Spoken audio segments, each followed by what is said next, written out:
এখানকার মানুষ খুব অল্পতে সন্তুষ্ট হয়, খুব বেশি চাওয়া পাওয়া নাই। তার ভিতরে আমি মাঝে মাঝে আমি সুযোগ পেলেই আমি আমার এলাকার সাথে সম্পৃক্ত থাকতাম, এলাকায় যেতাম, মানুষের সাথে মিশার চেষ্টা করতাম, মোটা বসা করতাম এবং তাদের যে অভাব অভিযোগগুলো শোনার চেষ্টা করতাম। তো আমার এলাকার অবহেলিত যে জনপদ, সেখানে আসলে যোগাযোগ ব্যবস্থা একদমই নড়বড়ে। যেখানে মাটির রাস্তা তো নাই, এমনও আছে যে একটা পথ দিয়ে রাস্তা আছে, সেরকমও জায়গা নেই যে একটা মানুষ অসুস্থ হলে তাকে কোলে করে নিয়েও যে কোথাও যাবে সে রাস্তাটাও পাওয়া যায় না খুঁজে। তো আমার ইচ্ছা আছে যে এই যে অবহেলিত জনপদের যোগাযোগ ব্যবস্থাটা উন্নয়ন করা। আর নারীরা, আমাদের এলাকার নারীদেরকে দেখি ফসলের যখন সময় হয় মাঠ থেকে ফসল তোলার, তারা কিন্তু ছেলেদের পাশাপাশি মাঠে গিয়েও তারা কাজ করে এবং তারা রসুন বুনছে, তুলছে, ধান পোড়াচ্ছে।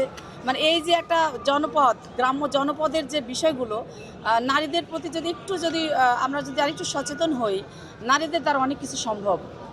ফ্যামিলি কার্ড তো আছেই, পাশাপাশি যদি স্বল্প ঋণের মাধ্যমে তাদের পাশে দাঁড়ানো যায়, সেক্ষেত্রে হাঁস মুরগি গরু ছাগল থেকে শুরু করে শাকসবজির আবাদের ব্যবস্থা যদি আমরা করে দিতে পারি, তাহলে কিন্তু একটা পরিবার কিন্তু সচল হয়ে যায় এবং এইটার রাষ্ট্র কিন্তু একটা সময় সেটা উপভোগ করবে। ধন্যবাদ আপনাদেরকে। বিশেষ করে আপনার এলাকার নারীরা কোন বিষয়ে বেশি গুরুত্ব দিবেন আপনি? নারীদের বিষয়ে আমার প্রথমত গুরুত্বটা থাকবে যে তাদের যদি কোনো আইনগত সহায়তা প্রয়োজন হয়, যে কোনো অবহেলিত তারা খুব কোনো বিপদে আছে, কোনো ঝামেলা আছে, সেগুলোর পাশে আমি প্রথমত দাঁড়াবো।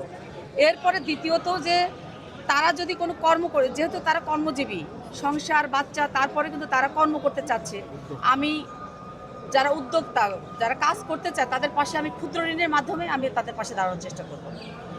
ধন্যবাদ।